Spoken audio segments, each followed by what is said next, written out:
Hello साथीहरु, आज वैशाख 20 गते रहेको छ र आज डिभी को रिजल्ट आउँदैछ, जुन चाहिँ हामीले 2024 को दशैं तिहारतिर भरेको थियो। त्यसको रिजल्ट चाहिँ यहाँ हेर्न सक्नुहुन्छ। आज मे 3 2025 रहेको छ र आज 9-10 बजेपछि चाहिँ तपाईहरुले चाहिँ राति चेक गर्न सक्नुहुन्छ। र साथीहरु, आजको भिडियोमा तपाईहरुलाई चाहिँ देखाउने छु डिभी को रिजल्ट कसरी चेक गर्न सक्नुहुन्छ मोबाइलबाट। र तपाईहरुलाई चाहिँ डिभी पर्यो भने चाहिँ कस्तो देखाउँछ पेज र परेन भने चाहिँ कस्तो पेज देखाउँछ त्यो चाहिँ तपाईहरुलाई चाहिँ देखाउने छु। फर्स्टमा चाहिँ यही देखाउने छु। तपाईहरुले यहाँ हेर्न सक्नुहुन्छ। तपाईहरुलाई पर्यो भने चाहिँ डिभी को रिजल्ट यस्तो देखाउने छ।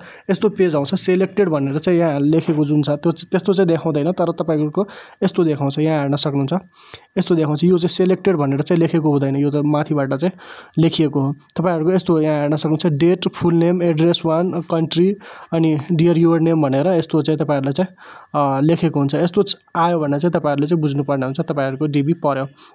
र परेन भने चाहिँ यहाँ हेर्न सक्नुहुन्छ, तपाईहरुलाई चाहिँ यस्तो पेज देखाउँछ।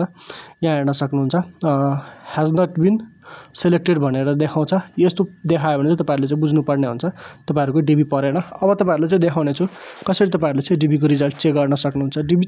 डिभी को रिजल्ट चेक गर्नलाई चाहिँ तपाईहरुले चाहिँ कुनै ब्राउजरमा गएर चाहिँ यहाँ हेर्न सक्नुहुन्छ, डिभी रिजल्ट 2026 लेख्नुपर्ने हुन्छ। र यहाँ हेर्न सक्नुहुन्छ dbprogram.state.gov भन्ने वेबसाइटमा, यही एउटा वेबसाइट हो जसबाट चाहिँ डिभी को रिजल्ट चेक गर्न सकिन्छ। यो वेबसाइटमा आउनुपर्ने हुन्छ र तपाईहरुलाई यो वेबसाइटको लिंक चाहिँ म डिस्क्रिप्सनमा पनि राखिदिन्छु। डाइरेक्टली तपाईहरुले चाहिँ यहाँ आउन सक्नुहुन्छ। यहाँ हेर्न सक्नुहुन्छ, यो चाहिँ डिभी को रिजल्ट चेक गर्ने वेबसाइट र यहाँ हेर्न सक्नुहुन्छ चेक स्ट्याटस भन्ने छ। यहाँ चाहिँ तपाईहरुले चाहिँ क्लिक गर्नुपर्ने हुन्छ। क्लिक गरिसकेपछि तपाईहरुलाई चाहिँ अर्को पेज खुल्छ। यहाँ हेर्न सक्नुहुन्छ, यस्तो पेज खुल्छ। फेरि चाहिँ तपाईहरुले चाहिँ यहाँ तल आउनु भयो भने चाहिँ कन्टिन्यूको बटन यहाँ हेर्न सक्नुहुन्छ। यहाँ चाहिँ तपाईहरुले चाहिँ एकचोटी फेरि क्लिक गर्नुपर्ने हुन्छ। त्यसपछि तपाईहरुले चाहिँ अर्को बक्स खुल्छ। अर्को पेज खुलिसकेपछि यहाँ चाहिँ तपाईहरुले चाहिँ सबै डाटाहरु चाहिँ राख्नुपर्ने हुन्छ। यहाँ हेर्न सक्नुहुन्छ, फर्स्टमा कन्फर्मेसन नम्बर, सेकेन्डमा चाहिँ फ्यामिली नेम, थर्डमा चाहिँ डेट अफ बर्थ, त्यसपछि अथेन्टिकेसन लेखेर चाहिँ यहाँ हेर्न सक्नुहुन्छ सबमिटको बटन छ, त्यसमा चाहिँ क्लिक गर्नुपर्ने हुन्छ। फर्स्टमा चाहिँ यो कन्फर्मेसन नम्बरमा चाहिँ तपाईहरुले कन्फर्मेसन नम्बर हुन्छ, त्यो चाहिँ तपाईहरुले चाहिँ यहाँ राख्नुपर्ने हुन्छ। यो बक्सभित्र जस्तो देखिन्छ त्यस्तै राख्नुपर्ने हुन्छ, सेम टु सेम। त्यसपछि तपाईहरुले चाहिँ यहाँ फ्यामिली नेम यानी कि तपाईहरुले चाहिँ थर राख्नु होला।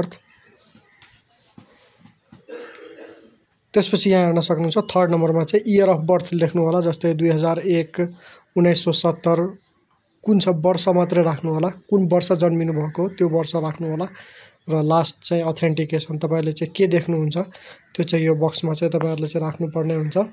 र राखिसकेपछि यहाँ हेर्न सक्नुहुन्छ, तपाईहरुले चाहिँ देख्नु भएन भने चाहिँ यहाँबाट चेन्ज पनि गर्न मिल्छ। यहाँ हेर्न सक्नुहुन्छ चेन्ज भइसक्यो। त्यसपछि चाहिँ लास्टमा तपाईहरुले चाहिँ यो सबमिट बटन थिच्नुपर्ने हुन्छ। सबमिट बटन थिचिसकेपछि तपाईहरुले चाहिँ सेलेक्टेड हुनुभयो भने चाहिँ त्यो अघि देखाएको थियो त्यस्तै पेज देखाउँछ। र त्यस्तो आयो भने तपाईहरुले बुझ्नुपर्ने हुन्छ तपाईको डिभी पर्यो। परेन भने हैज नट बीन सेलेक्टेड भनेर आउँछ। र यसरी नै तपाईहरुले चाहिँ डिभी को रिजल्ट चेक गर्न सक्नुहुन्छ। र अर्को भिडियोमा चाहिँ तपाईहरुले चाहिँ कन्फर्मेसन नम्बर हराएको खण्डमा चाहिँ कसरी चेक गर्न सकिन्छ डिभी रिजल्ट त्यो चाहिँ देखाउने छु। आजको भिडियोमा यति नै। हस्त साथीहरु, धन्यवाद।